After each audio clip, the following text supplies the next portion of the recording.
Corona संकट के बीच हरियाणा में हुई भाजपा की वर्चुअल रैली सियासत का केंद्र बन गई। भाजपा के नेता और मंत्री रैली का गुणगान कर रहे हैं तो विपक्षी दल सरकार को घेरने में जुट गए हैं। दरअसल पंचकुला के सेक्टर 16 स्थित अग्रवाल भवन में भाजपा की वर्चुअल रैली हुई, जिसमें मुख्यमंत्री मनोहर लाल खट्टर, केंद्रीय मंत्री रतन लाल कटारिया और पार्टी प्रदेशाध्यक्ष सुभाष बराला मौजूद रहे। पंचकुला के अलावा दिल्ली में भी रैली के लिए मंच बनाया गया था, जहां से ऑनलाइन जुड़कर केंद्रीय मंत्री नरेंद्र तोमर और प्रदेश प्रभारी अनिल जैन ने रैली को संबोधित किया। इस रैली में 1 साल पूरा होने पर मोदी सरकार की उपलब्धियां भी गिनाई गई और कोरोना संकट के साथ साथ कांग्रेस को भी आड़े हाथों लिया गया। परिस्थितियां इस प्रकार की थी, जैसी परिस्थितियां थी उसके अनुसार पार्टी ने एक निर्णय लिया कि सोशल डिस्टेंसिंग भी बनी रहेगी और सरकार ने जो काम किए उसके बारे में सब लोगों को जानकारी देने का काम जो है इस वर्चुअल रैली के साथ के माध्यम से किया गया कि 1 साल में मोदी जी ने कौन कौन से काम किए। जैसा कि मोदी जी ने पहले भी कहा था कि मैं आपको हिसाब देने के लिए आऊँगा, तो जो हिसाब है, जब लोगों ने जो विश्वास व्यक्त किया उसके बाद 1 साल में जितने काम किए तो उनकी जानकारी आज पूरे देश में हमारे सभी जो बड़े नेता हैं वो आज देने का काम कर रहे हैं। और आज के टाइम में सबसे अच्छा माध्यम था जिससे हम ज़्यादा से ज़्यादा जनता से जुड़े।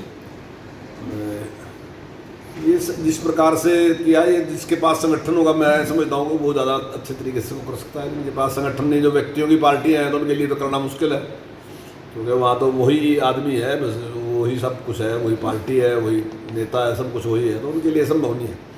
जिन पार्टियों के पास अपना संगठन है वो इस प्रकार के कार्यक्रम कर सकते हैं। भारतीय जनता पार्टी जो है वो कार्यकर्ताओं की पार्टी है और उसका बहुत विस्तृत है, दुनिया की सबसे बड़ी पार्टी है। इस वर्चुअल रैली में हरियाणा भर के कार्यकर्ताओं को ऑनलाइन जोड़ा गया, जिसमें करनाल, पानीपत, यमुनानगर, कैथल, पंचकुला, अंबाला और अन्य जिलों से कार्यकर्ता रैली में ऑनलाइन जुड़े। अंबाला में विधायक असीम गोयल के साथ कार्यकर्ताओं ने डिजिटल रैली में हिस्सा लिया, तो वहीं गोहाना पहुंचे करनाल से सांसद संजय भाटिया और सोनीपत से सांसद रमेश कौशिक भी वर्चुअल रैली से जुड़े।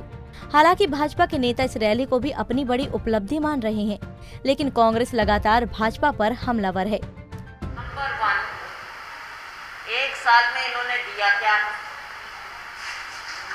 किस बात का जश्न है? कौन सी रैली है ये?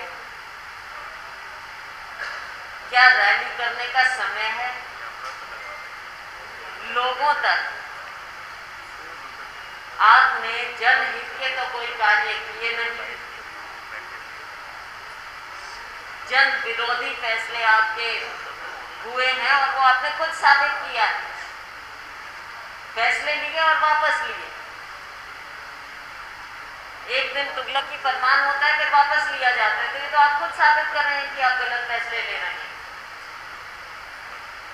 जश्न किस बात का? एक और महामारी से देश प्रदेश मर रहा है, ग्रस्त है पूरी तरह से। आप रैली कर रहे हैं, अब क्या गिनाना चाहते हैं? आपने तब क्यों नहीं रैली की? लोगों को जागरूक करने के लिए क्यों नहीं रैली की?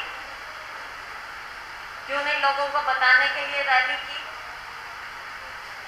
तब हम मानते 1 साल का क्या जश्न है और किस बात का जश्न? आपको तो मत भी पूरा नहीं मिला, आपने तो तोड़ मोड़ के अपनी सरकार बनाई। घोटाले पे घोटाले, राजस्व की बात करते हैं, चाहे लिकर घोटाला लो, और अब ये जो मैंने बताया नशे का घोटाले पे घोटाले। कोई इंक्वायरी आपकी निष्पक्ष नहीं, किसी का कोई नतीजा नहीं आया। इन बातों का जवाब दें जनता को। कौन सा जश्न मनाने का समय था? आपको बता दें कि मोदी सरकार के कार्यकाल का 1 साल पूरा होने पर भाजपा देश भर में वर्चुअल रैली कर उपलब्धियां गिना रही है।